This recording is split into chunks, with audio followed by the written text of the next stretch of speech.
Hey everybody, welcome to the Two Broke Gamers podcast in this Sweet 16 episode. I'm Ricky. I'm Steve. What's going on? Yo, what's going on? Yeah, we're just gonna jump right into it. Smash stuff happens. Oh, that's what we're doing. We're just jumping right into Smash. Yeah, just doing it, just right into it. Why not? On this Sweet 16 episode of the podcast. Yeah, we're 16 episodes in. Many viewers in. Whoever have listened to how much, thank you very much. Word. Yeah. Now, Smash came out in Japan last Friday. To pretty good reviews. As far as competitive wise, you know, people are still trying to figure out the game and all that other stuff. But, like, I don't know why people are trying to find the advanced techniques and stuff. But really, it's just like, dude, enjoy the game, figure everything else out later. But in the U.S., a demo came out. Yes, a demo came out. Well, it was announced first. Oh, you're going to cut me off now? No, because I was wrong. It was announced first. Yeah. And then it's not coming out for everybody. But go ahead. Right. No, well, it was announced. Right. Ricky was right. It was announced first that it was going to be available on the 19th of September. Mm-hmm. And then they decided, we're going to give some Platinum members some codes first. Mm-hmm. Early access to the demo. Now, I was not aware of this. I'm at work. I'm just working. And then Steve's like telling me like the latest stuff. Like there's a demo out. And this is all I know. Like there's a demo. I'm like, oh, fudge. Really? I need to get home and download this game like right now. But then it's like, oh, yeah, no, it's in the 19th. And then for some reason, I don't know if you told me, if I read it, I don't even remember now. It's a blur that select people got it. No, I told you. I was like, oh, but there are also Platinum members getting the demo early access. And then I got pissed. I'm like, really? I was a Platinum member last year. So I wonder if that counts because I'm not a Platinum member now. Again, like this year, I think I'm only gold. I'm like, I don't know, 200 something coins away from being Platinum or whatever. So I was like, damn it. Like really, I pounded my hands. Like, damn it, like in frustration. So then I get home later, and on an off chance on this, I read all the details and such, and, I'm uploading the show at the same time, funny enough. And I'm just like, let me just check my email. So I didn't want to sign off YouTube and while I was uploading, so I turned my tablet on that has the one email that has the access to the Nintendo ones, and saw it. I saw an email for Nintendo, and it was like, holy shit, I have the code. Yes. Yes. And then the first thought after, like, holy shit, I got the code was, Steve's got to get one. Yeah, because there were 4 codes per Platinum member. Yes. And I think you had to be Platinum within a couple months, or maybe it was a year. No, last year, within a year. Oh, it was within a year of the date. You had to be Platinum, and you got 4 codes. Mm-hmm. So, which I wouldn't know. I saw like the first, like they had this image, like this picture, and it's surround, like the image, like the whole Smash Bros. Thing has the code like right in the middle of everything, and then right below it is 3 codes. In which if you just stopped at your code, you would have never known you had 3 codes, right? Unless you were on like Reddit or something or Smashboards, because everybody knew at this point that there's 4 codes, whatever. I, on the other hand, here's my interesting story. I was getting ready to go up to Connecticut as I usually do on the weekends, and I'm starting up my car, and I'm sitting down. And Ricky texts me and says, hey, so I got codes and I got one for you. And I was like, hold up. I got out my car. I went back inside. I was like, let's do this right now because I'm not leaving for the weekend without my code. Hell no. You couldn't miss out on this game. Now, I didn't realize how big of a deal because I only like read certain things and I'm distracted by the show in my life. So, I didn't know how big of an impact this was. But I made sure before because I was kind of smart. I had a feeling. So I was just like, you know what? Let me give out the codes first to whoever I know that has a 3DS, and I've known we've played Smash together and whatnot. And I decided to announce it afterwards because, I just had this feeling. So once I had the codes like solidly like given out, like once they were done, people were downloading it. I was good. I announced it on Twitter. I'm like, yes, Nintendo sent me a code. Immediately, within maybe 5 seconds, I got 4 replies to that. Like, oh, can I get a code? Can I get a code? Like literally like seconds. And I'm like, whoa, hold on. Like people are seriously trolling Twitter for codes right now. Yeah, and I actually posted the pictures on my Instagram of me downloading the game. Like, my boy Rick hooked me up. Like, what's up? And then people are like, yo, let me get a code though. I'm like, did you not just read the fact that I was hooked up myself? Like, I don't have a code for you. Go away. You still got an extra one just in case? Yeah, did you get an extra? Like, no, I didn't. So Ricky hooked some of us up, and that was fucking awesome. Yes, it was. Yeah, I got to play Steve. We're like, I think even. I think we got like 2-2 matches. Oh, were we? Yeah, I didn't think so. I don't know. Because I was counting in my head like, yeah, I didn't know because... Like, the way I played the demo, like, the characters in the demo aren't my stronger suits. Like, right, these characters are not. Because those of you who have played the demo already, know that's only 5 characters, being Mario, Link, Pikachu, Villager, and Mega Man. Mm-hmm. So I'm not good with any of those. Yeah, neither am I. Those aren't my style. Mm-hmm. Actually, my style is Ness, and that's it. Really. Yeah, like I already know my 3 characters I want to still try this Game & Watch because I still love Game & Watch out of all of them. Which he actually looks really nice. We'll talk about that Yeah, later. and Kirby. Kirby. I mean, I didn't really think of it in, like a little while ago, but when I first used him at the Wii U demo, I didn't really like him as much. I thought he was changed a little bit too much for me. But maybe with some practice, I could be good at Kirby. And then of course the 2 newer characters, which would be the Duck Hunt Dog, which I really want to try, and Pac-Man. Pac-Man I really want to try too. Like those, like I think I'll be really good with those characters in all honesty. Yeah, But of course I'll try every character too. Yeah, no doubt. I really want to get good with Greninja as one. Yeah. Because I like Pokemon and I like Greninja, so I think the fact he's in there makes me really happy. Jigglypuff actually is a character I want to learn how to use in this game. Just a character that I've always liked. Yeah. Again, it's a Pokemon thing, maybe. I don't know. Probably. And of course, there's my boy Ness. Mm. Although I'm a little upset that his PK Flash is super slow and retarded. But it's just something I'll have to deal with. Now, not use it. now, as far as the demo, we got the demo that's unlimited because, it was my code. That was the other thing, too. This demo that we got, the early access one, was also unlimited use. Whereas the one that's coming out on the 19th, or, today, Friday, tomorrow, whenever you guys are listening to the show, yeah. Yeah, that will be 30 tries. 30 tries. So it is limited unless people are just going to never shut off their 3DS and play it for the next, like, that one game for, like, 3 weeks, which I don't see how you could because I'm kind of bored with the demo already. That's just it, too. Like, I'm just like, all right, well, I've played this thing enough. Like, I think I've accumulated, like, 7,000 coins, which, you get anywhere between 40 and 60 coins a match. So think of how many matches I've played. Even though people found a way to get like hundreds of coins, I'm like, I don't know how y'all did that shit. Well, apparently it's based on your stick movement. So I guess if you stand there and just go back and forth over and over and not do anything, like your attempt at dash dancing. Yeah. Which would break your stick, which apparently has happened to a few people. Which is apparently happening, because there has been a article written that people are breaking their sticks. Yeah.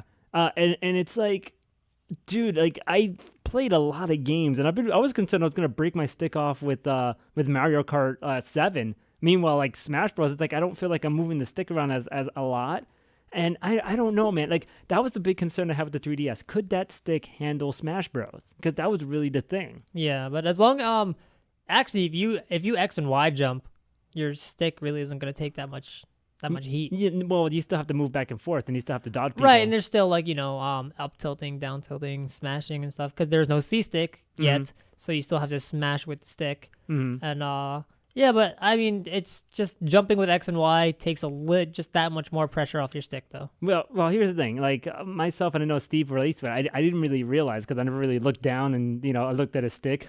But during play, I usually use the stick to jump. I've never really used X and Y until now, which now it's just like, because I always wanted to, because I always want to try like Melee and really try to like, I don't even wave dash basically in Melee, but I always wanted to try and do like the short hopping with X and Y and such in order for me to like kind of get the jumping more accurate and better. But with this new Smash Bros, I feel like I can do that a lot better because you're almost trained to do that because I feel like the up stick on my 3DS isn't as responsive. Right. I've when I first got the demo, I started playing Pikachu and I was trying to up B using the stick and I started side Bing everywhere and then I was like, this is not helping me out. So basically playing Pikachu made me like, all right, I'm X and Y jumping. Yeah, and that's the other problem too with me. Like I feel like I can't smash as accurately as I want to because of the stick itself. Like I feel like I can't. Like I feel like when I'm smashing, I'm more doing like the actual like the tilting, like those kind of moves versus the smashing. And I don't really like that. I'd rather have this is where I have custom controls in my head and how I want to do it. Hopefully, I'm allowed to do it. But and if I can't do it that way, then I have to really. Like if I want to do it like a little bit like maybe more competitive and maybe have a full enjoyment of the game, maybe not have it as a fun thing or even just settle and have the game for fun. But if I really want to like get into the game and really get good at it, I really need a C stick in all honesty. Like I can't really deal with a C stick without a C stick in all honesty. That's why I have a feeling that the 3DS version is going to be more of like a placeholder until the Wii U version comes out. Yeah, like it's definitely very much a casual game, but it's still good because say if you wanted to play Smash Bros on the go, you got Smash Bros on the go. Like, Right, so it's still a beautiful game, and it still has wonderful music. And that's exactly like, I've gotten to the point where I'm thinking that I'm gonna play the 3DS version until the Wii U comes out, and then once the Wii U version just comes never out, play it again. I mean, I'll play it on the road, exactly. Like, it'll be my to-go game. But when I want to play Smash, I'm gonna hook up that Wii U. Yeah. So that's how that's how I think it's gonna go around. One last thing about the demo is the fact that people are selling the demo codes, and they were for a while. I mean, now, the demo codes are going to be done on Thursday at midnight, so, the people who could get the regular demo will just download it now. But there were people selling codes, and it was going for just as much as the game is if you just bought the whole damn game. Which I think that's stupid. Yeah. Because you can just get the demo a week after the codes. And you could just buy the game. Like, why are you paying $30? Like, people are legit paying, like, $30 I feel like for some a game. people have way too much money. Like, they just throw around for no reason, though. Yeah, I guess so. But still, like, I guess the only difference is that this demo is unlimited, and the other demo is going to be 30 uses, but still. Yeah, but then if you play the demo for 30 tries before the game comes out, it's worth it because now you have the game to play for unlimited tries anyway. It's the whole game. Yeah, I don't know. I think it's stupid to buy a demo. Yeah, I know. The whole point of a demo is to try a game for free. Exactly. You're going to buy it? Really? Yeah. Even though as a broke gamer, I kind of considered it, and I was like, nah, I'm not a dick. I can't. I'm not going to do that. Well, until you found out you had codes. Yeah, well, no, even when I did, I thought about it, and I was like, nah, I'd rather have other people enjoy it that I know, in all honesty. Oh, you meant trying to sell it? Yeah, trying to sell okay. it. Yeah. I was like, why would you need to buy it? You have it. No. I was thinking about selling the shit. You should have. Yeah, maybe. Yeah. So, talking about the game itself now, it's been out in Japan for about a week now, and it was released early. Like we talked about, the street date was broken. There was a line for it, funny enough, and I found one picture that I do in a post of the line for Smash Bros. And I thought it was really funny because they're lined up, and there's above them is a sign for the Xbox One. It's like nobody lined up for that game, for that console. Not here for the Xbox One. We're here for the Smash Bros. Yeah, and it's for like day one sales. Actually, within the first week of sales, it's already reached 1 million, and just in Japan alone. That was after 2 days. Yeah, 2 days. Because basically, after one day, actually, it was like 980,000 or something. It was close enough to 1 million that within an hour of the second day, it reached 1 million or something. Yeah, like that's why Nintendo released it as first week, which I understand because it was basically Friday, Saturday. Yeah. People got it early, but still they made their money, and it's just like whoa, like no. But I have a chart that shows that, and we'll also show that as well and post that online. The first day sales, let's compare it. And this is in Japan only. This isn't worldwide. And we'll talk about worldwide releases too. Day one for Smash Bros. N64, 183,097 games were sold. Actually, in the first week, I'm sorry to say. Melee sold 357,101 units. Brawl sold 816,198 units. And then, of course, the newest one, the 3DS one, sold 987,239. Dang. That's within the first day. Now. It is the day. It's in the first day, yeah. Yeah. Which, compared to other 3DS games, that's a lot. Mm-hmm. But, except for one, but it's apples and oranges because Pokemon sold over 1 million on its first day. But Pokemon was global release. Mm-hmm. Now, if you're thinking, what? If Smash was global release, I think it would have blown Pokemon out of the water. Yeah. Oh, dude, if it was like globally, like it would have just hit like 4 million right in the spot. Because remember, X and Y sold like 2 million each, so it kind of broke even. Like one was a little heavier than the other. One sold more than the other, I mean to say. But it definitely would have broke that. Like it would have broke some sort of record somehow. Yeah. The only way we're gonna get actual information about that would be to when Smash releases for everything, for everybody. I guess add up the numbers and compare it. Mm-hmm. But for right now, I guess technically Pokemon had the better first day numbers, but it was global. Yeah, because but this is Japan, 1 million though. Imagine they just sold it in one time. Now Sakurai did talk about that. Yeah, Sakurai did talk about the different release dates, not like a global release date, but basically he talked about the reason why they're all different release dates. Is because, well, different release dates for the Wii U version and 3DS, I guess. is because they wanted to. It was for debugging, and they wanted to avoid considerable differences between the two versions. If both games had the same release date, the 2015 release date might have occurred, which is kind of scary that he said that about the Wii U version, because it's just like, well, it's the Wii U version still coming out this year, right? Yeah, right. Like we were hoping. Yeah, and I don't know, man. I mean, if it was still global release, but I guess, no matter what, Nintendo made its money, because there were people here in the U.S. that not only like got the Smash Bros. Japanese version, they got the 3DS, the Japanese one, in order for them to play that version of the game. It's like, okay, they got their money. And in all honesty, I don't see why people are going to buy the game twice. Like, maybe you can, just to maybe give Nintendo more of your money. But in all honesty, I don't see it, because you can still play that same game with everybody else anyway. So if you want to play online, you could play local multiplayer and such. It doesn't matter, because you're still playing, the same game no matter what. It's wireless. Yeah, I would prefer to have it in English. Yeah, you can understand. I mean, at this point, I think everything might be translated, because all the loading screen, like all the tips, all of those I think are translated at this point. Yeah, no, they are, but it's just I would rather be able to read it myself. Yeah, I gotcha. I like reading that Olimar can have 3 Pikmin out at a time. Yeah. I like reading all that stuff, but I really don't. It's a joke. But I just my settings, just navigation in English is clearly easier to me than Japanese. Yeah. Because I speak English, not Japanese. Yeah. So I guess if you want to be able to, if you want to deal with Japanese loading screens and Japanese settings and everything, then be my guest. But I don't.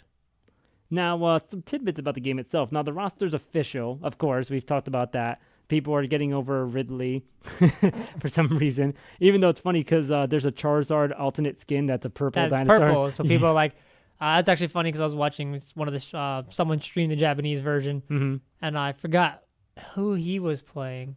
Oh, he said he was going to play Wolf, and the guy said, oh, it's okay, I'm playing Ridley, so it was Fox versus Charizard. That's funny. And he was using the Wolf skin, and the other guy was using the Ridley Charizard skin, so I thought that was too funny. That's really funny, actually. Yeah, so Ice Climbers isn't on the game either. Now, there's a there's an actual reason why, apparently. They were supposed to be in the game. Yeah. Sakurai wanted to put them in the game, but it was it was technical limitations, as it's quoted by Sakurai, that prevented the Popo and Nana to be in the game.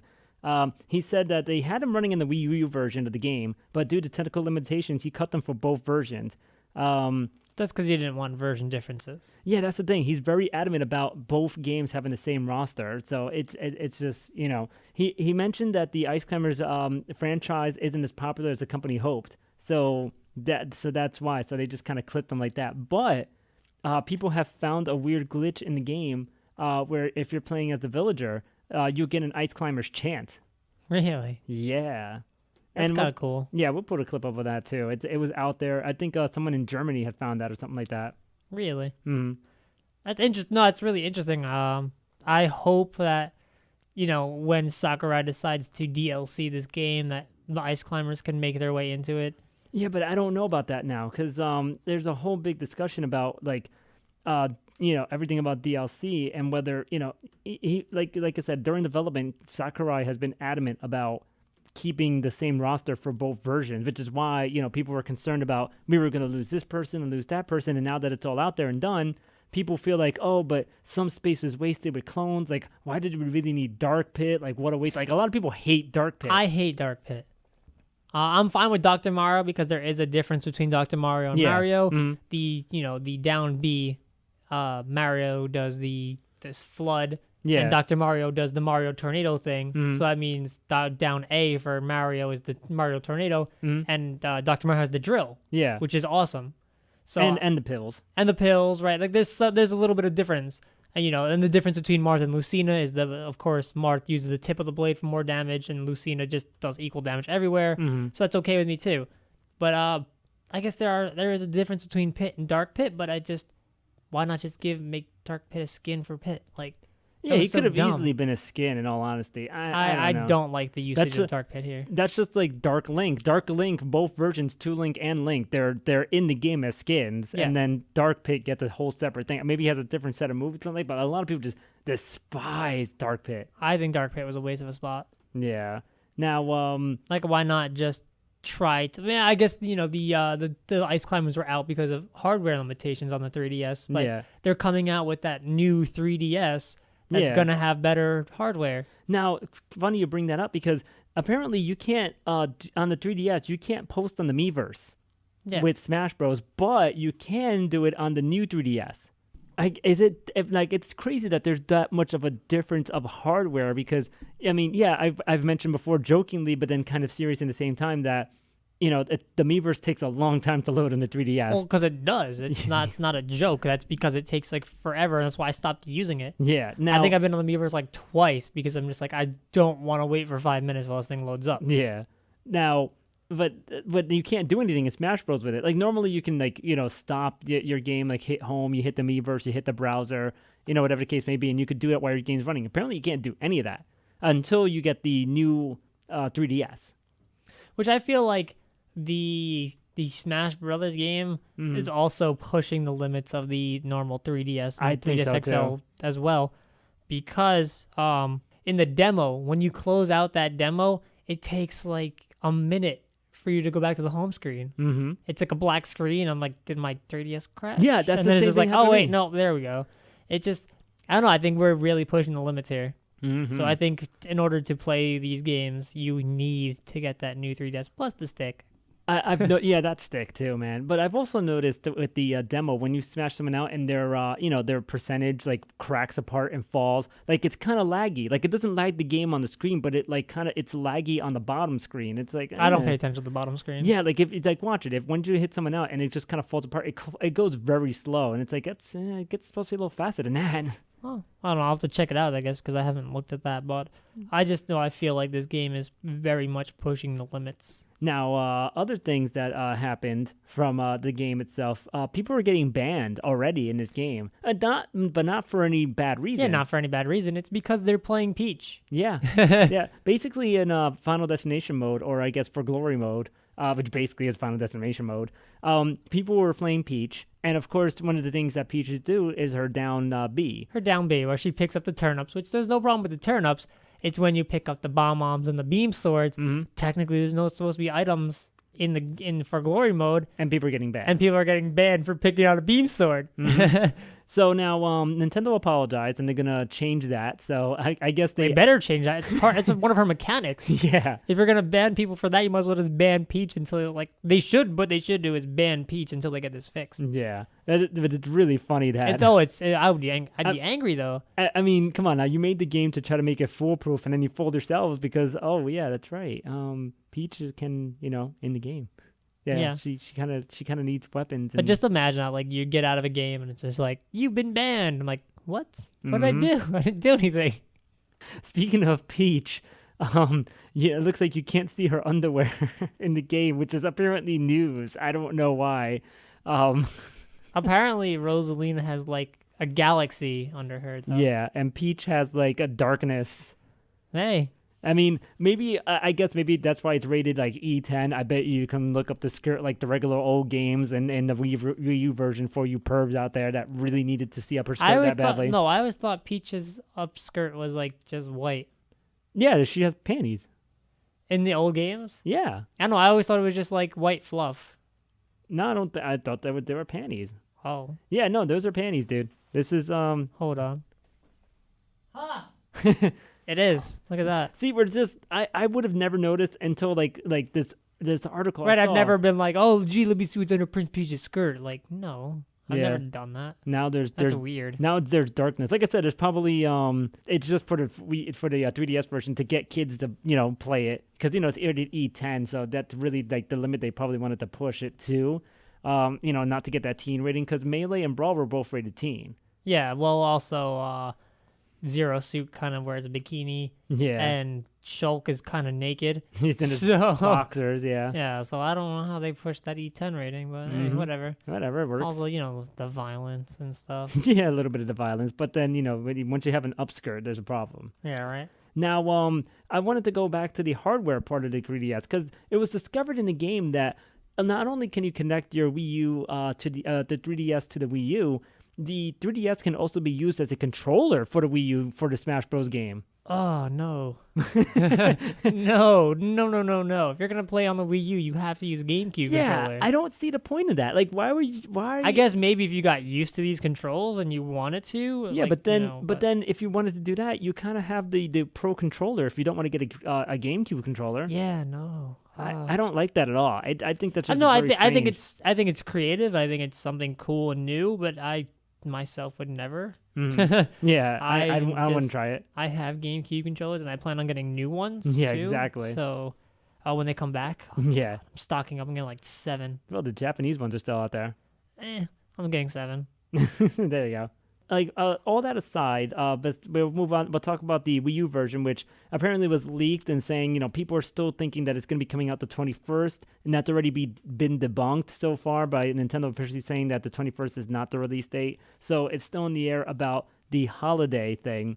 And now Sakurai in his post of the day had talked about, that the game's out. And he talked about when the Wii U version comes out, it's coming out first in Japan. It was like a sly little thing, but he did say that and mention it, and it's just like, oh well, yeah, well there you go. And it's not really a surprise. I mean, Japan got the 3DS version first. Obviously, it's probably gonna get the Wii U version first, but I'm hoping it's more of a like a closer date. They kind of did with Mario Kart 8, where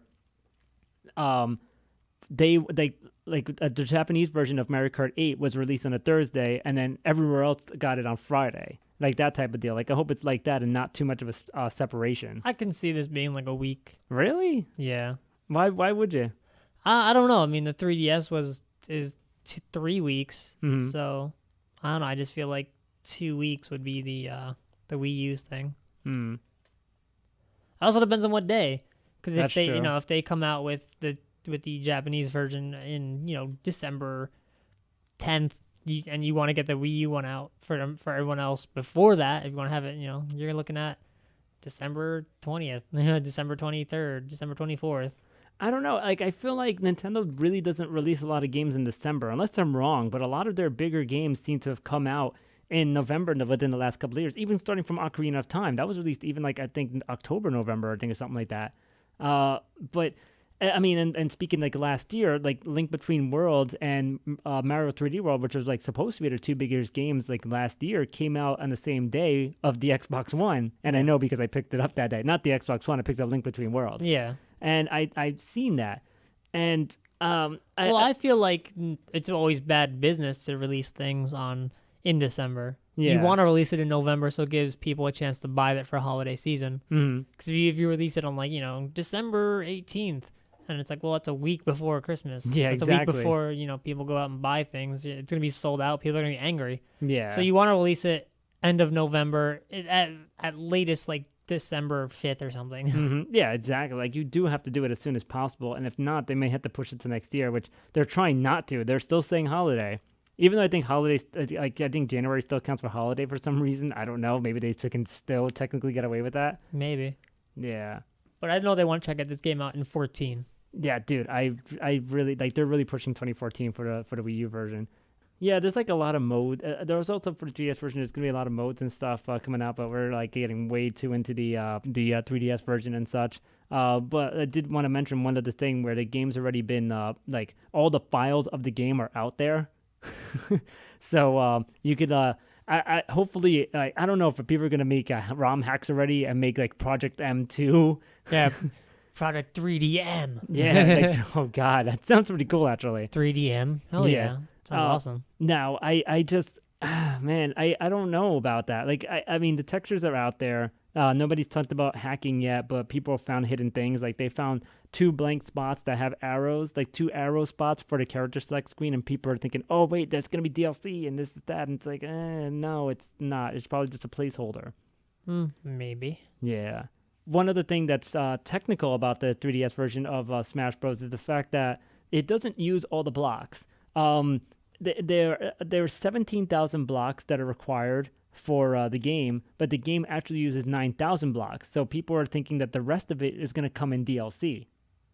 Yeah, makes sense. Which, I mean, That's a lot of DLC though. Yeah, but then again, I don't think people are realizing that it could also be amiibo data too. That's also very true. Yeah, and if that's the case, I mean, how much DLC can you give it in the 3DS? I mean, granted, yeah, people are going to be saving stuff in the 3DS. They got to save like 9,000, spots or whatever for their games. I just don't know if it's really going to be for that reason or not.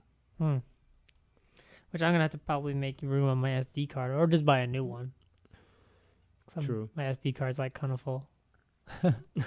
Dude, my SD card is really fast. Like the game looks really fast on my game, like on the 32 gig. In all honesty. No, I mean it's just like I'm probably not gonna have enough space to save. Well, here's the thing too. People are talking about the theory, which is being called the download card theory, which it's 9,000 blocks and stuff. Because apparently there's a 200 employee count that Namco Bandai is looking for Smash 6 slated for 2015. Which, if you're looking for Smash 6, that's just strange because one, I mean, right now I thought both. I mean, there's theories about that too. Like both games are supposed to be 4 and 5, but in my understanding, it was supposed to be the same games. Like so, both of them are 4. Yeah. Like, but apparently they're looking for somebody. They're looking for a crew for Smash 6, which I don't think they're going to release a newer Smash game at that point unless something's really different at this point. They usually take a long time in between these games too. Yeah. Like, nah, I don't believe that. But it's out there for real that Namco Bandai is looking for people to make a game Smash 6, but people are thinking that maybe it's incorrectly stated, but maybe it's for DLC. Oh, maybe. Who knows? Yeah, we're doing the speculation part, and of course, real stuff, which Famitsu gave, because Famitsu is known for their scores. There's like 22 games that's gotten perfect scores from Famitsu. The first one, of course, famously being Ocarina of Time, and Brawl actually got a perfect score from Famitsu. And did they not trip while playing it? Damn. It was a really good game though for what it was. Critically, like it could probably be one of the better games. Yeah, but you trip. And then so the score that it got was 37 out of 40.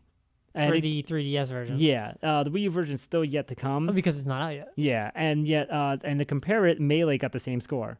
Okay. Then one last note about Smash Bros. Sakurai is going to be continuing the Smash Bros. Pick of the Days in the universe. It's funny because he actually wanted to do the Pick of the Day for 2 months, and then instead he just kept going for it. But now the game's out on the 3DS, so he says he's not going to talk about the hidden features until the game is released overseas, and then he wants to talk about the game that is released right now, and he wants to make posts until the Wii U version's out. And then he'll decide if he'll go by the Japanese release or if released, all over the world. And then after that, he'll continue for a little bit longer, and then that's it. And then he'll be like, "This is my last pick of the day." Yeah, it's so far it's never ending. He's still going, man. Yeah. For 2 months, and he went for like over a year. Yeah, right. Yeah, it's seriously. Let's talk about a game that we haven't played yet. Then. Okay, let's do that. Destiny has some stuff to talk about. Well, we certainly haven't played it. We certainly have not.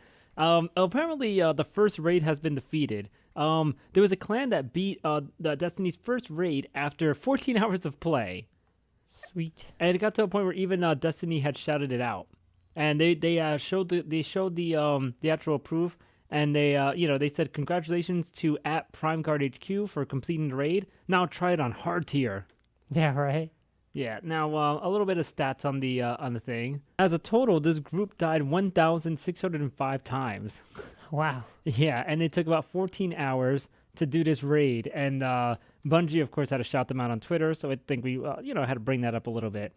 And of course, the sales of Destiny. Destiny's sales reached a total of $325 million in its first 5 days, and that's coming from Activision itself. It's pretty cool. Yeah, it's almost even. Yeah, because that's the thing. What it took to sell this game was $500 million. Like, to make it, everything, the huge budget that it had, the advertising, all about $500 million. So they're almost there. Hopefully it'll make more. Well, hopefully for them it'll make more. Yeah, yeah, definitely. You never want to lose money or just break even. Yeah, because you that's always kind of want like to make money back. Yeah, it's kind of lame if you kind of break even. It's like, well, I mean, what the hell happened there? Super hyped game breaks even. Yeah, but there are complaints about the game and about some things that people feel like that are missing and such. And I don't really know them because I don't play the game. But a lot of people just feel that the that experience isn't really what they thought it would be. And really, other people try to defend it and saying, well, this game isn't complete yet because there's always going to be new missions. There's going to be new That's planets to true. explore and everything else. I mean, think about it. This game's supposed to supposedly last for 10 years. So it's got quite a while. Well, to it would grow. suck if it died before 10 years. Yeah, it would. It would suck if it died today, you know? Well, yeah. And now here's my thing. It's supposed to last for 10 years. But are you going to be able to transfer all your data over in the next gen? Because I'm pretty sure there's going to be another generation of consoles to come out within 10 years. That's the other thing, too. If they're going to stick with a 10-year plan, I mean, what's the idea with the PS3 and Xbox 360 versions? I mean, yeah, I do understand that you get a free digital copy for the next-gen consoles with each console, I believe, from the 360 to PS3 to PS4 and Xbox One. But, I mean, what about after that? Are you still playing the same game on a new console? Or I don't get what's the concept there. I guess all the information would be saved to, like, your Xbox or PlayStation Network ID. Mm. And I guess when you sign in, hopefully it'll come over with you. Yeah, I guess. Because that's the only way it would make sense to me. Gotcha. The cloud. The cloud, man. The cloud, man. But, if you were to, just bring my key using the same hard drive, it doesn't work like that. Yeah, unless it's a PC version. PC version, I mean, games last forever, and then there's mods and everything. PC is different. Yeah. I'm talking about the console ones. I don't get that. How are you going to transfer data from console to console to console? Because actually, I'm pretty sure within the next 10 years, there's going to be 2 consoles. Yeah, not exactly. Just one. And that's the thing, too. What if this next generation becomes the old generation, there's a newer one? It's like, okay, there's still this old game that people are playing. I mean, hopefully they're still playing it at that time. That's their plan.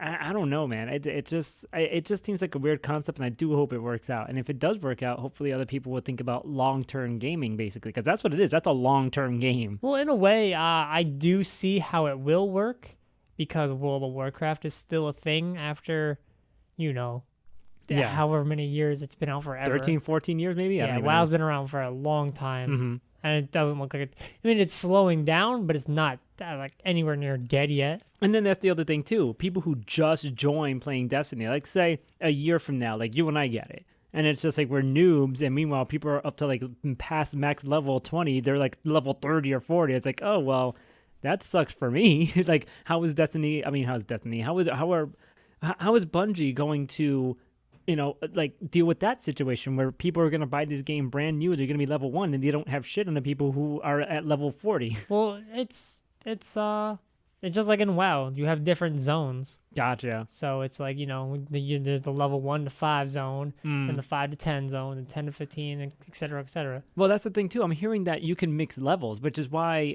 like I told you, one of my friends was telling me that, he was like a level, like 7. That's power leveling. Yeah, like he's at level 7, and then he had someone on his team that was level 3, and he got killed off real quickly trying to, be like a hero, and it didn't really work out. Oh, yeah. Like that type of thing. But, I mean, if you have level tiers like that, and people are going to be, like, intermixing with their levels, and they're not as powerful as people who are higher level than you, and what's the, how is it going to be really fair or fun for new people joining in?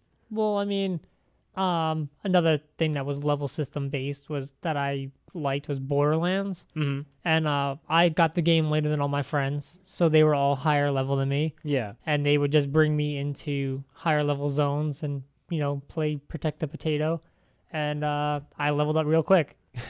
See, but that's cool though, because you had people to look out for you. Whereas, let's say there's like a loner that has no friends, and he or she is all by himself. And that's how you play the game. Yeah, you play the game. Got to deal with it. So yeah. Now talking about other popular video games, LOL, League of Legends, man. The actual which Azir finally just came out. Really? Yes. Oh, okay. So now, but before we go into that, because I know we want to talk about that and the actual championships themselves, there's a new total now. The actual pool is now worth $2,130,000. It's still not on that Dota level. It's not that $10 million, it's $11 million. Weird though. Yeah, it's weird because League is the clearly more popular game with a lesser prize pool. Yeah, and meanwhile, the first place prize is going to be $1 million, so everybody else has got to share. Yeah, you all got to split the rest. Yeah. Yeah, it's like you get half. The rest of you have fun. Yeah. So now, what's going on in it? Has it started already? So, as of this recording, it has started. Only groups A and B, though, have played. Mm-hmm. At the moment, in Group A, Samsung White is 2-0. HQ Esports is 1-1, and Dark Passage and Edward Gaming are both 0-1. That's Group A. Yeah. Both of Samsung White is Korean, AHQ is Chinese, Dark Passage is wild card. I believe they are Turkish. They might be the Brazilian team. I don't know. And then Edward Gaming, I think, is like Taiwanese or something. Gotcha. That's a big difference though with Brazilian and Turkish. No, because I know there was two teams that were wild card. One was Brazilian, one was Turkish. I didn't bother to learn which one was from where because I don't really care. Because you think they're going to be eliminated like first right, round. those are the teams that people are like, why are they even here? But everybody deserves a chance, man. But I'm not sure. I don't remember if Dark Passage was the Turkish or the Brazilian one. But either way, that team's not going to last. And then you also have Group B, which Starhorn Royal is 2-0. They are Chinese, I believe. Team Solo Mid is 1-1. That's North America represent. Yeah. They look, but let's be real. North America. Because I did watch the Starhorn Royal versus TSM game, and Starhorn Royal absolutely ran over TSM. Like it was like steamroll, not even close. Yeesh. And then SK, which is European, is 0-1, and the Taipei Assassins, which are clearly Taiwanese, Taiwanese are 0-1 as well. Well, Taipei isn't that? Oh yeah, whatever. But Taipei is Taiwanese. Yeah. No, I thought Taipei was Chinese Taipei. Yes. Yeah. Yes. Yeah. Okay. They are from Taipei. Yeah. Chinese Taipei. Yeah. Yes. Yeah. So I'm dumb, but geographic hard. But I haven't been in school for a while. Let's leave it that way. But yeah, that's how it goes right now. And so out of all these teams playing, Samsung White is clearly the best team. I know you're right. You're just Taiwan. All right, never mind. Yeah, I was right. Well, the Taiwanese. It's the capital of Taiwan, officially the Republic of China. It's weird. It's weird. We're both right in some weird way. Yeah, we're both. Anyway, yeah, the country's teams. Yeah, no, Samsung White is clearly they're one of the favorites to win the tournament. Period. Oh, okay. But they're also making it look easy. And then a Starhorn Royal is pretty good too. It's weird because in the North American scene, I'm not a TSM fan. I don't like TSM. I think what they're basically they're out of their 5-man roster, only 2 of them are actually from North America still. They've got 2 European players and a Korean player on the team. Well, I mean that happens in teams, like at actual, right? Which actually, it's funny enough because they actually just passed a rule which TSM is grandfathered into and LMQ is grandfathered into. Okay. Is you can only have 2 international players on a team. Gotcha. So if you're in European, you can only have 2 North American. You can only have 2 Korean. Like you can only have 2 players on each team, not from the region. Now, I do want to ask the question: how does this compare to Dota? And not as far as budget wise. I think the look may be completely different because like Dota, not what the hell? It's not the Invitational, the International. That whole thing looks so professional when I saw it. It's like, wow, I feel like I'm watching ESPN right now or something like that. Like no, League, yeah, no, you have to see like the screens for League and stuff. Like they have a whole half-an-hour segment before the thing even starts. Like a pregame? They have like a it's called the pre-show. Yeah. The pregame show, whatever. And it looks like you're watching Sports Center for video games. It's funny. Legit. Now, but that's the thing too. Like, with the money that they're offering, I mean, do they have enough money to do all that? Are they spending more money on the budget of broadcasting it? Is it even worth it at the end? I mean, I'm pretty sure Nick Allen, who's the coordinator for the esports, and Mark Merrill, the owner of Riot Games, I'm pretty sure they've actually said like, we're willing to invest more into this than it's worth. So I gotcha. Like they want to enhance the fan experience to make it look like it's worth more. Yeah, and now here's the thing too. Hopefully the grand finals will be better than Dota's.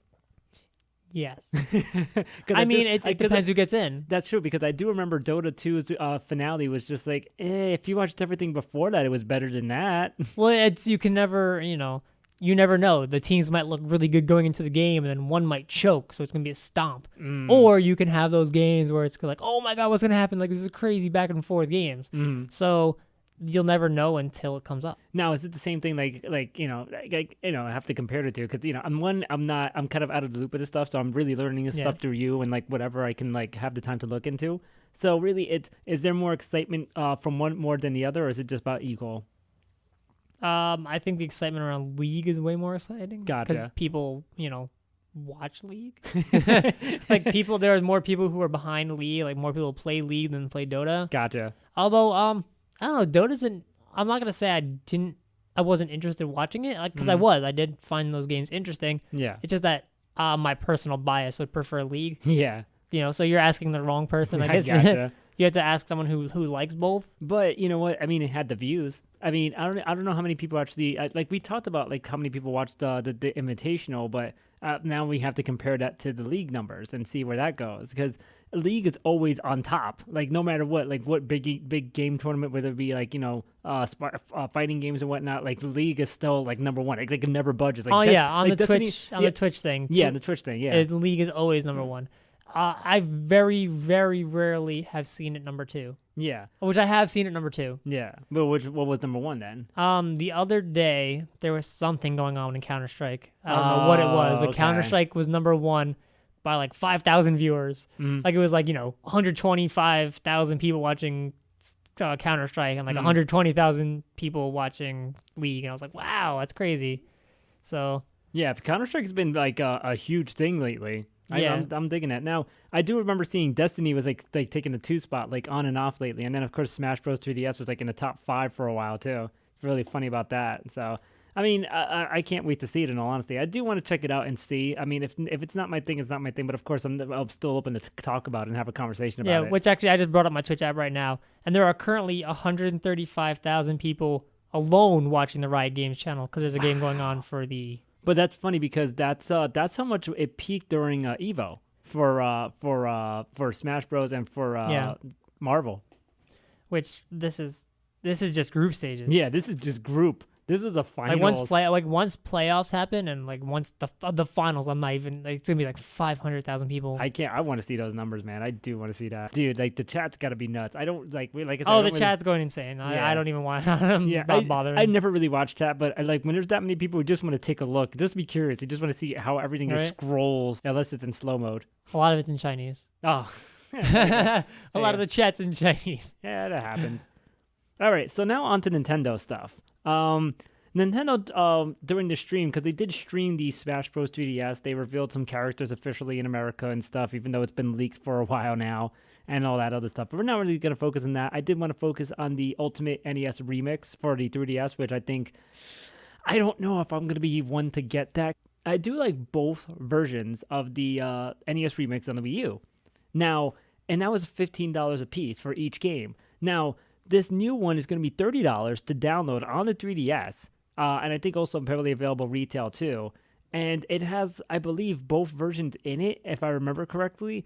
And it has like this new game called Speed Mario Bros, where Mario Bros is faster. And I don't know. I don't see that actually selling me on the game. I really don't. I don't think this NES Remix is going to be that great, especially if it's going to be like rehashed stuff. Wow. Yeah, like in all honesty, like I bought those 2 games and we're gonna buy it one more time for it to be portable. Like it kind of works because I mean the game kind of works portable. Yeah. But then when I definitely was sold on it because Nintendo actually said that they wouldn't be able to release that type of a game on the 3DS because there were some limitations, and then they release it. So I don't know. Going back on their word. Exactly. Now there's a patent, like, patents aren't really like a big deal sometimes because sometimes patents. It depends on the patent. Yeah, like patents never really go through anyway. Some of them do. Some of them are just like, oh, that was a cool, crazy idea that some company made up and that just went away because it wasn't successful, whatever. This one is weird because this was about Nintendo and Pokemon. Now, back in March, they filed it, and it wasn't until the other day that they showed it. It was made public by the United States Patent Office and Trademark Office. Now, basically, it's a diagram showing Pokemon. Now, the difference is the fact that it looks like a tablet with buttons. So it has a bigger screen. It looks like it has an NFC in it, and it has like an A and B, but the A and B are reversed, where where the B would be in the bottom and A would be in the top right. Like they actually have those buttons flipped. And you have Pokemon playing it, and it looks like a standalone type of Pokemon machine, which I don't even know what to think of that. I don't know what this is. I have no idea. Because, like they said, they speculated that this is a standalone Pokemon thing. really they don't know what it's for, but it's a patent that Nintendo is working on apparently, and whether it's going to be successful and whether it'll show in the future, who knows? Like, imagine they're just gonna. I don't know if Pokemon's that strong enough to just release a Pokemon console in some way. Just I don't know. Here's a Pokemon console. You can only play Pokemon. Yeah, just I don't know. Unless you're going like a separate route of it, like you're doing like an amiibo type of thing, but with the Pokemon where, you kind of lay a tablet on the ground and, you have your friends fight each other on this pad that has the exclusive thing. Maybe it's like Pokemon Stadium pad or something like that, something like that. I don't know. We'll, I guess as more information unfolds, we will find out, won't we? And we'll keep you updated. Bayonetta 2 is discovered to be running at 720p, but it's not really maintaining 60 frames per second. Now, this is from Digital Foundry. Digital Foundry is like this like, I guess, organization, I guess I could say, that they monitor a lot of things with, like, resolutions and how, like, fast things run and how what processor this is that. They break down speeds and everything and what one thing can handle over something else. Well, that's because you put Bayonetta 2 exclusively on the Wii U, and it's clearly an inferior console compared to the Xbox One and the PlayStation 4. Well, here's the thing. They found that the original Xbox One release of Bayonetta was smoother than the Wii U version. So that's bad, especially for a new game that's coming out. That's bad. Yeah, that's horrible. Yeah, I mean, I don't know. Maybe it's not noticeable when you're playing. I don't know. Maybe it won't stop people from buying it, because if people are interested in the game, they're gonna buy it no matter what. But if you're buying it on the system and it's kind of slow, I don't know, man. I already was not interested in the game in the first place because I didn't really care for the first one. Yeah. But no, it's just not something I'm interested in. But even then, like I said, the Wii U is not known for being like a hardware machine. Nintendo in general. Yeah, Nintendo in general slacks behind as far as hardware goes. Mm-hmm. But I don't know. You took a franchise and made it Wii U exclusive. What do you expect? Funny enough, Disney Infinity also has the lowest resolution on the Wii U than all the other consoles, where all the other consoles like Xbox One and PS4, PS3, 360, their resolution for that game is going to be 1280 by 672. The Wii U version is going to be at 1138 by 600. Wow. That's quite a resolution drop. It's quite a weird resolution drop, yeah. Mm-hmm. But actually, going back to Bayonetta real quick, going back to Famitsu, it actually scored high. It's higher than Smash Bros. Actually, I got a 38 out of 40. So who knows? I mean, it has nothing to do with the. I'm sure the Famitsu scores a game based on the game, not how it runs. Mm-hmm. So I'm pretty sure that means the game is good, which is cool. It just you're gonna be lagging around and FPS dropping and stuff. It's gonna suck. Now, one last thing about Nintendo. Apparently, they had to disable Mario and Luigi community, like the Mario and Luigi. This is the best story ever. Yeah, like the Mario and Luigi Miiverse community had to be banned from pictures because apparently there was a glitch found where where people found the glitch and were posting like pornographic pictures and such. Nudes. How did they do it? Well, there's a part of the game. Let me see. Hold on. It works without the update.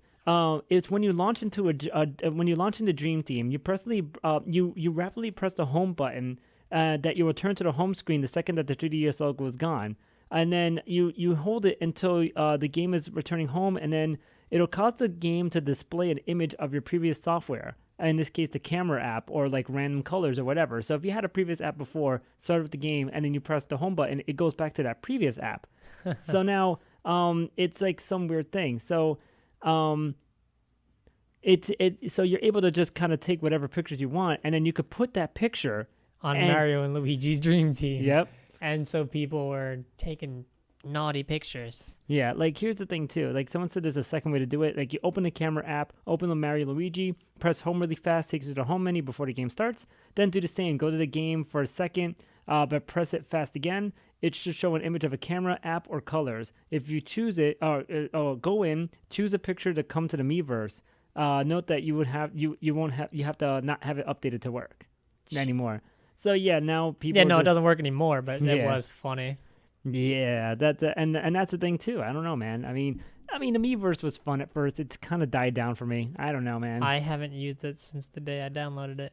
I mean, in all honesty, I used to use it to get the Sakurai updates, but really I followed a few people, but then they all stopped playing games, so they're not really posting as much. So, and then the other thing too is I used to check it for the Sakurai posts, like I said, but I just use Reddit for that because they're just it's on People there. post it on Reddit, exactly. Yeah, and I don't have to turn on my Wii U and all that other stuff. And like I said, I don't even have the Wii U. I only have my 3DS, which the Miiverse on the 3DS, as we complained about all the time, takes like 5 minutes. So To load up everything. I'm not about that life. Moving on to Microsoft. Now, we talked about it last week as possibly happening, and it happened. Microsoft bought the Minecraft maker Mojang for $2.5 billion. That's with a B, people. A billion. The only thing I can think of that would make that even remotely close to worth it would be all the Minecraft, like all the Minecraft fan stuff that there is. T-shirts and all the other crap that...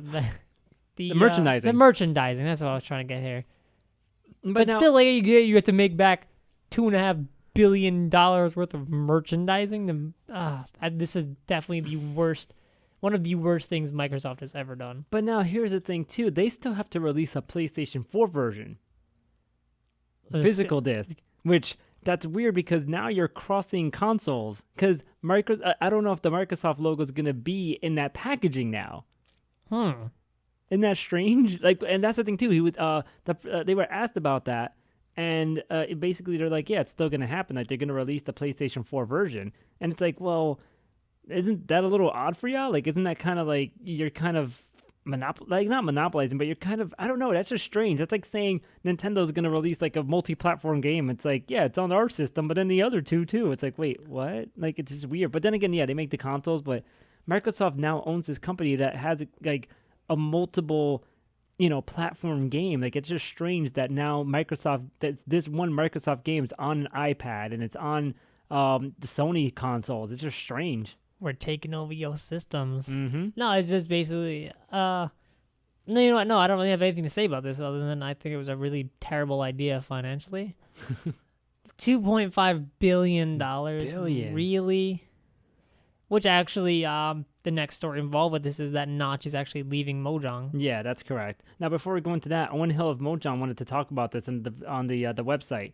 One of the questions that I really want to talk about is, what about the other editions of Minecraft? Will they stop being developed? The answer was, there's no reason for the development, sales, and support of the PC, Mac, Xbox 360, Xbox One, PS3, PS4, Vita, and iOS and Android versions of Minecraft to stop. Of course, Microsoft can't make decisions for other companies to predict the choices they might make in the future. We're extremely proud of all editions and the awesome things you have achieved through playing together. Okay. Now, what's going to change? Microsoft will continue to evolve, just like it has since the start of development. We don't know specific plans for Minecraft's future yet, but we do know that everyone involved wants the community to grow and become more amazing than it's ever been. Stopping players making cool stuff is not in anyone's interests. Yeah, so I guess that they're not really going to plan on changing anything. They just want their name on it. Mm-hmm. But now, yeah, like you said, Notch, Notch actually has left the company. Yeah, and he left basically because he did it for his sanity, as he says, because he didn't really want this fame. He didn't really want all that, and it also it's interesting too because it was mentioned like a video. That also added to it. So let's see. Yeah.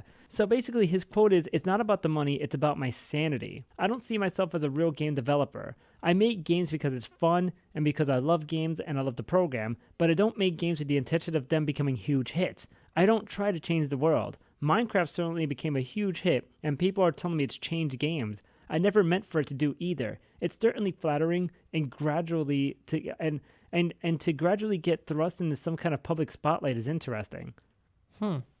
So, and here's another interesting quote too. We talked about this person before, so let me read that.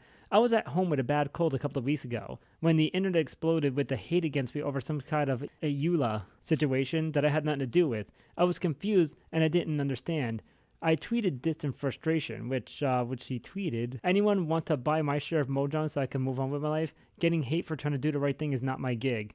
And so he tweeted that, and then he watched the video "This is Phil Fish" on YouTube, which We all yeah. know the story of Phil Fish already. We talked about this. And he started to realize that I didn't have the connection to my fans like I thought I had. I've become a symbol. I don't want to become a symbol responsible for something huge that I don't understand, that I don't want to work on, that keeps coming back to me. I'm not an entrepreneur. I'm not a CEO. I'm a nerdy computer programmer who likes to have opinions on Twitter.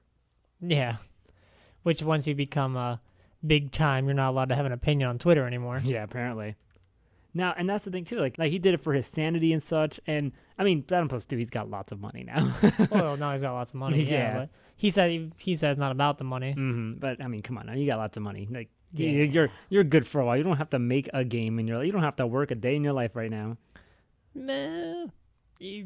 But for him, apparently, it's about making the games. It's not about anything else, really. But you have to realize that they bought the company from him, which he was a majority owner of. So you got to figure how much money the majority owner would get from that sale. Like, that dude's made right now. No matter what he says, he's still got like at least millions, or if not hundreds of millions of dollars in his bank account right now. He's a nice chunk of money. Yes. Plus the money he already had made from Minecraft. Yeah. He made a lot of money from Minecraft, and then Microsoft just was like, let's stuff that pocket a little bit nice and cozy. Mm-hmm. So it's not too bad to be notched right now.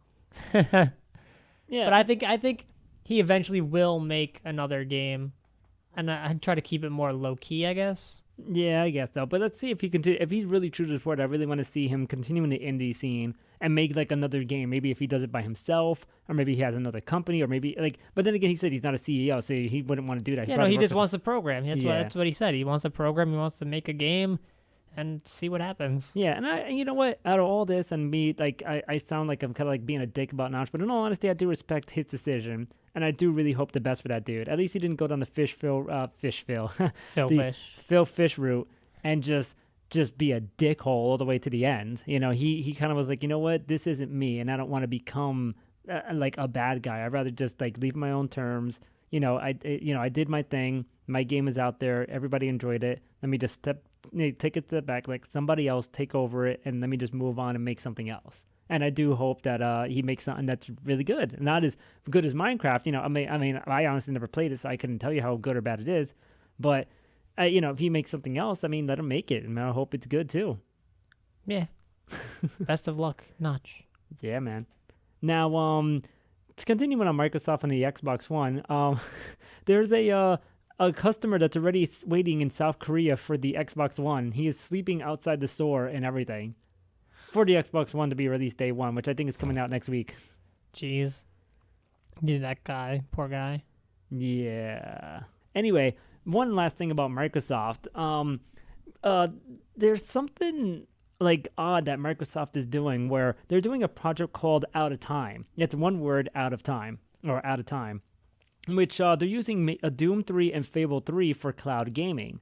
Now, you're kind of thinking, like, how is that significant? Well, PlayStation and Sony have been doing the same thing with the PlayStation Now, where they're streaming games to you that you can play.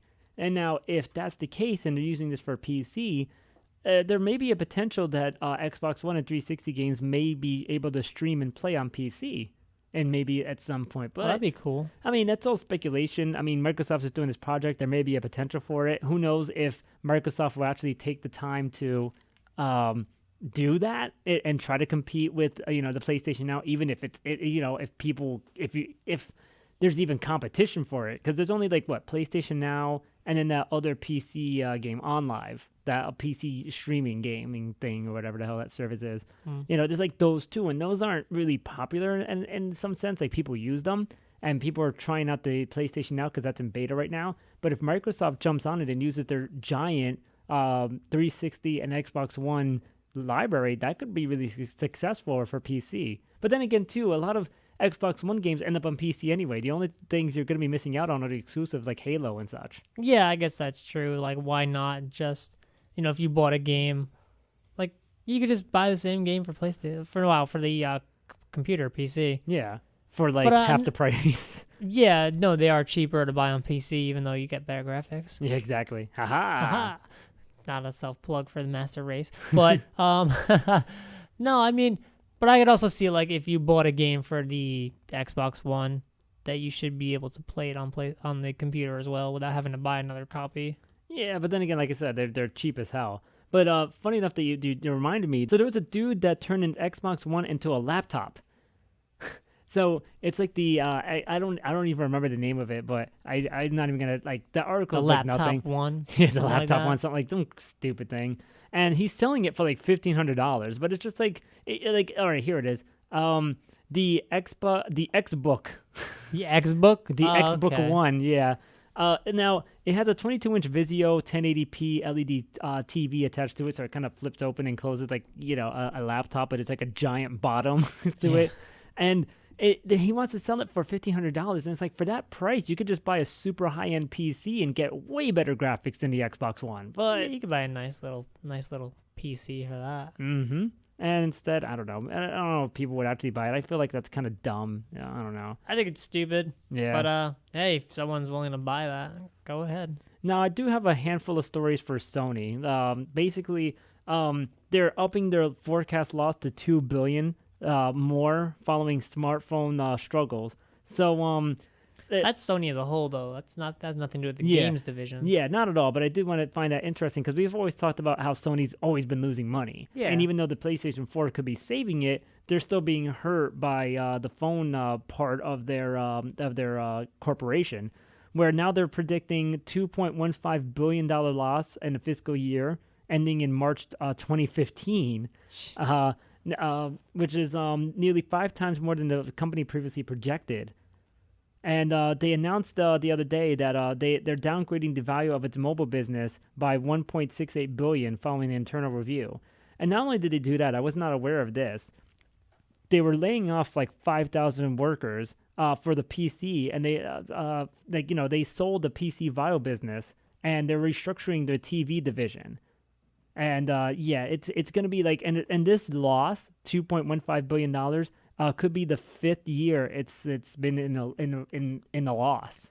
Damn, that's some tough times. Mm-hmm.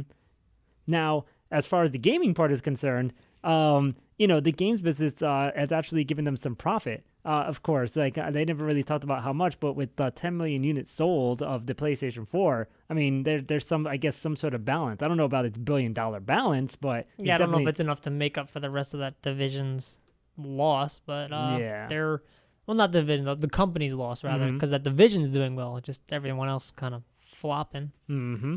Yeah, so Sony stuff. One other thing about Sony, I did want to talk about, this trailer for the game was showed during the Tokyo Game Show, which is, like a little convention showing, gaming and other things as well.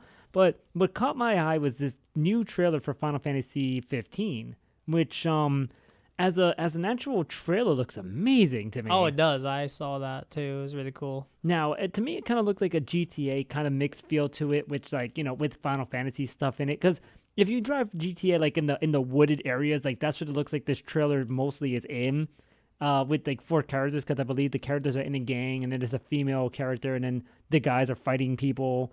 Like as if it was a movie, I would be like, yo, I kind of want to see that because I would support this. See, I think though, as far as the gameplay looks, I think it looks a lot more like a Skyrim type of game. Mm-hmm.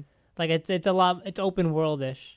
Yeah, and that's the thing. I don't At least know we think. But based on this trailer, at least I think it's open world-ish. Well, here's the thing. The gameplay for me, I'm just clueless on because I thought there was more shown in the other trailer than this trailer. Because this trailer, I'm like, well, what the hell's going on? Like, I don't know. As a game, I like what the hell's going on. But as a trailer, it's like it's really awesome looking. Yeah. But I don't like it because it didn't really explain what the hell's going on because the game's still in development. It's been in development for the last 9 years. Because remember, this game was first announced as Final Fantasy 13 Versus. Now this is Final Fantasy 15.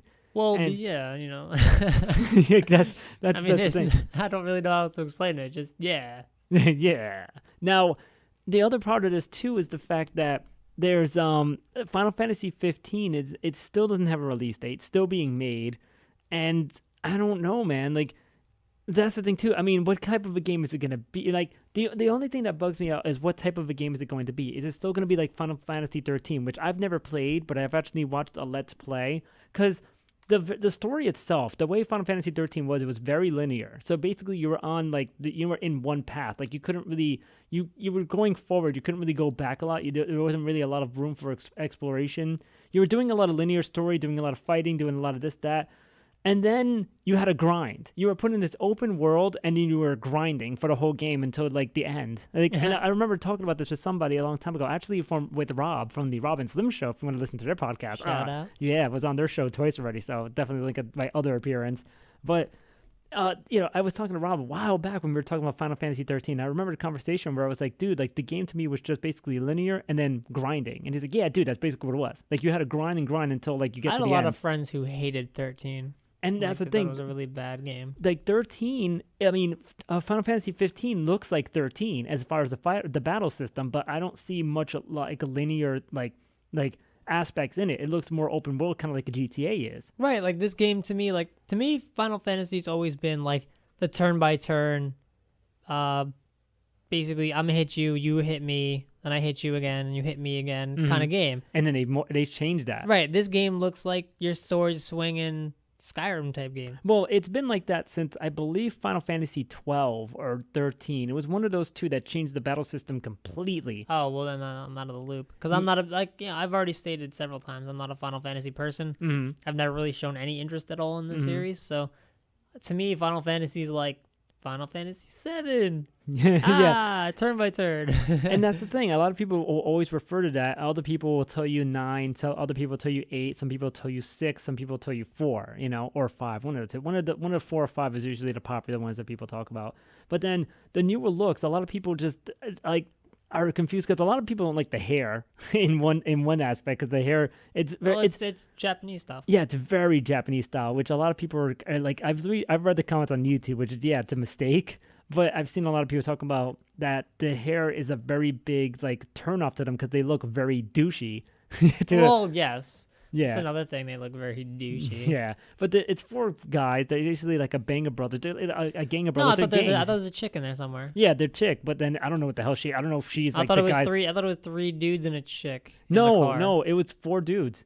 In the car? Yeah. There was 4 dudes. I swear to God, I saw 3 dudes and a chick in this No, car. there was a chick that was shown like eventually. She's but I don't know. She must be the person's love interest or whatever the case may be. But she's definitely not in the car. I thought there was a chick in the car. No. Oh well, because I saw the other girl. Yeah, the other girl. Yeah. That other girl, like at the dinner, whatever. I don't know. She was like sitting at a table, just looking into the camera. Which yo. Yeah. See, this is what I was distracted at. But see, it's 4 dudes. Oh, okay. That's weird. That's a weird ass picture you just showed me. But Zoolander, come on, man. Everybody knows that GIF. Do they? Yes. I don't. Oh man, you gotta catch up on No Life. Yeah, man. Where are we even going with And this? see, look at this picture. It's just 4 dudes hanging out. Like that's the thing too. What the hell is this game? Like, are they going to get burgers and milkshakes? Like, what's Yeah. going on? Like this game, like it's just driving. It's like driving the RPG. Like it's like okay, so what do? They're driving the whole game, and you're like doing a bonding type thing where you're driving, and then you go out the car to fight people. Like I don't get this game. Like I need more details on this. Like it's still like you said. It's very early. It shouldn't be very early. This game's been being made for 10,000 years, but it's I don't know. They just need to get their stuff together here. Yeah, and at least sell the game a lot better. Because what the main thing is, they can't make it sound like Final Fantasy 13. Like once it's 13, a lot of people are turned off immediately. Because 13 was horrible. Yeah, From what I hear, I never played it. Yeah, I heard it too. I've seen it. I think it's horrible. Now, they need to get the 13 stigma out. And then they also need to prove that this game can be better and one of the better Final Fantasies in a very long time. If they can do that, they can probably pull it off because the graphics look amazing and they look too good to waste on a bad game. Yeah, well, best of luck, Square. Yeah. Now, other stuff. Like, we're coming towards the end here. Goat Simulator is out on Android and iOS. Yeah. Definitely want to do that. And apparently all the PC glitches are in there. So if you wanted to pull off some stupid stuff, you definitely can do that. Sweet. The ESRB is 20. Wow, really? Yeah. We were actually talking about this the other day. Yeah. And there was thank you Mortal Kombat and what was the other game? Doom and Night Trap. Night Trap. There we go. We talked about a game last week that was the reason the ESRB even exists. Mm-hmm. Which Mortal Kombat, Doom, Night Trap were like the main thrown in the face. Like these games are too violent. Like okay, yeah. And then they were what was it K through A. Or Well, whatever. here was the thing. I still remember the early ratings when it first came out. Because I remember, first off, I was a kid at the time, and I remember, like the concept of a movie rating was like, okay, I kind of get that. But when you're talking about a video game itself and you're rating them, that was a real done concept for me. But a lot of it wasn't even enacted. Like, I still was playing, like, I played Doom when I was like a kid, like even before the rating happened, and then after the rating happened, I was still playing mature rated games. I wasn't even like a teenager yet. Maybe I was. I don't remember. Well, I never got a chance to play unrated games, Yeah. but I did get to play K through A games, man. Yeah, that was the thing. Like, they started off with like EC, which is early childhood, K through A, which is of course kids to adults, Kids which to is now the new everybody, like Yeah. E for everyone or whatever.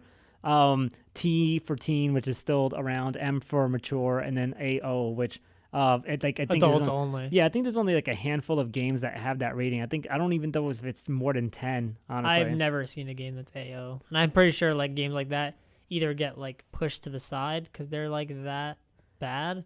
Well, it's or- basically like some of like Playboy games I remember seeing, or some sort of like strip poker type of You games. have, It's to, you, like you have to look real hard on the internet to find those games. or Grand Theft Auto San Andreas. Technically, it's an AO game. Technically, but I thought it was released as an M and got changed, right? Yes, sir. That's what Yes, happened. it was released as an M and got changed to AO. So my Grand Theft Auto says M on it. Thank you very much. Mm-hmm. Yeah, I still have the M-rated one, man. Yeah, man.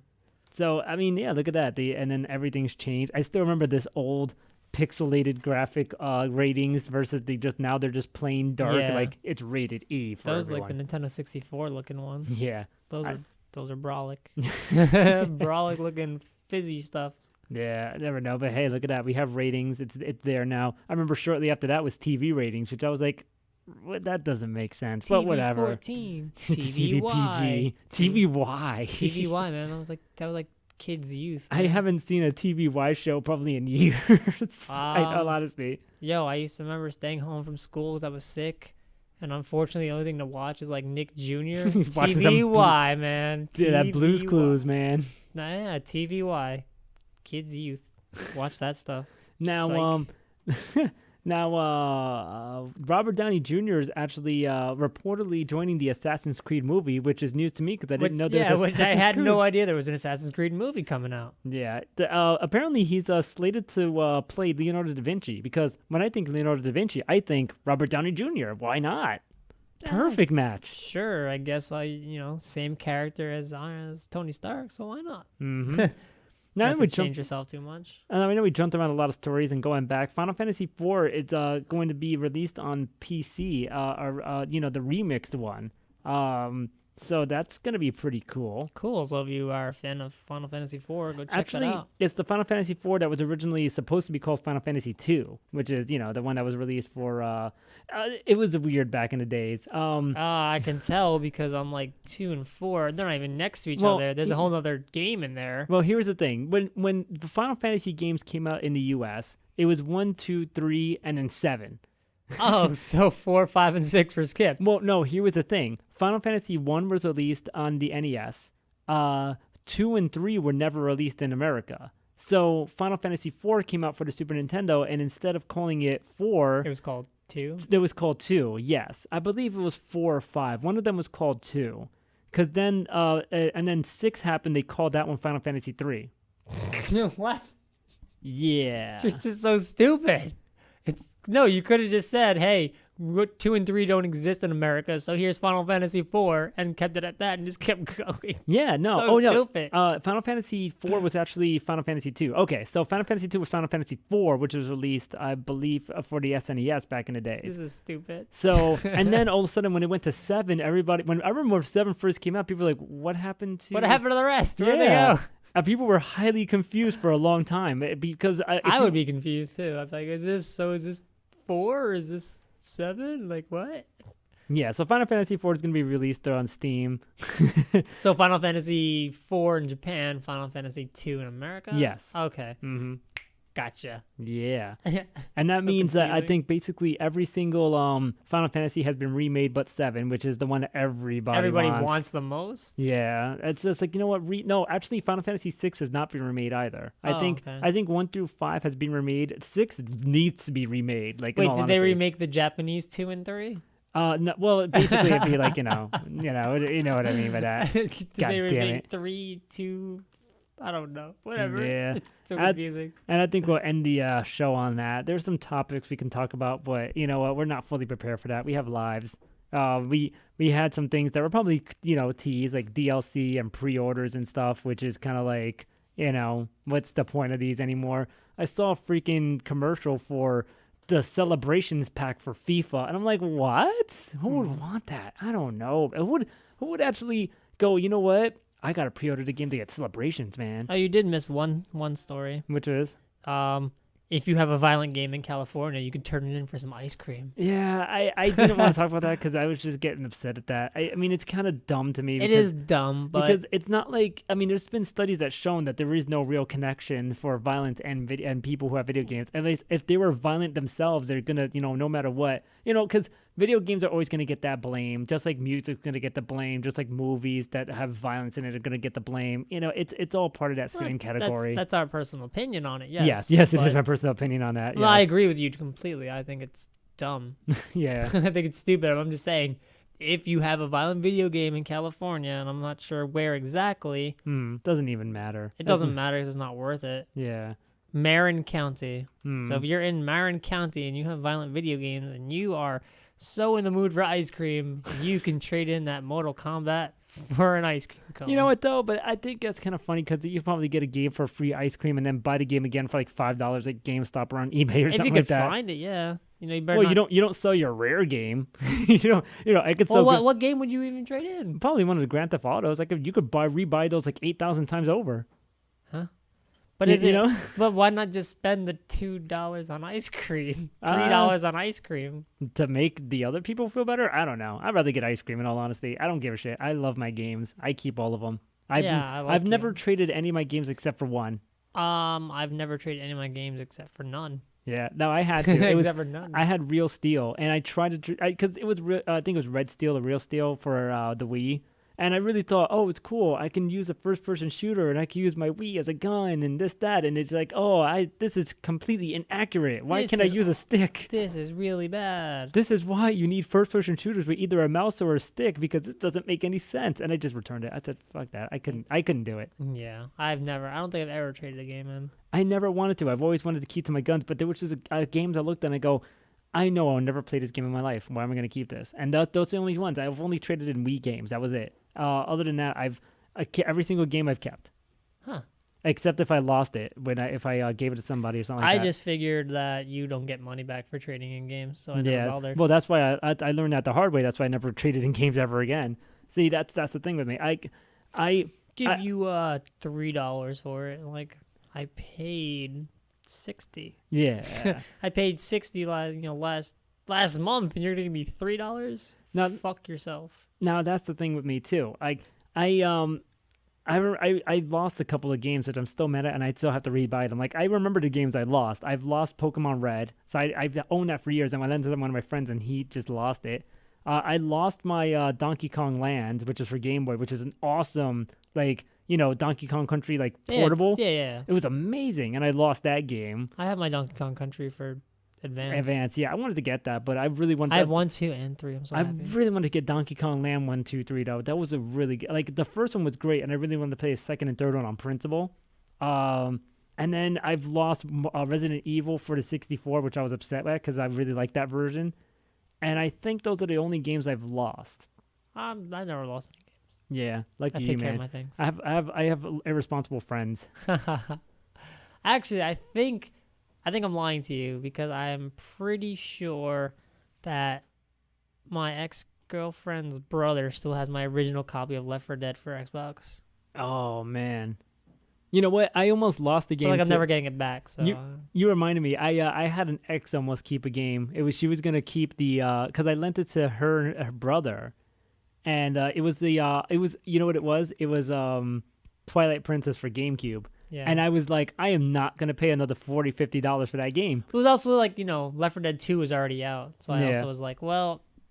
I'm not gonna play the first one again. I don't care. Well, here's the thing with with Twilight Princess. One, the GameCube version is a rarer game, and that's why it's worth a lot of money still. two, I was like, no, I'm not going to be spending like $40-$50 again, like I said, on another copy if I can get that copy back. So I definitely made sure I got that copy back after we broke up, because it was like, no, you're not You ain't keeping it. You ain't keeping no, that. But definitely, like I said, I think he still has it.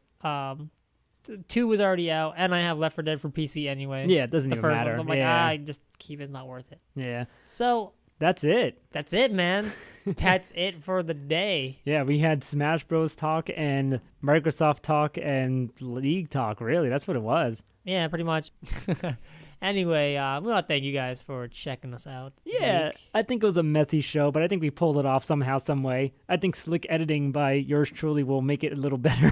Totally.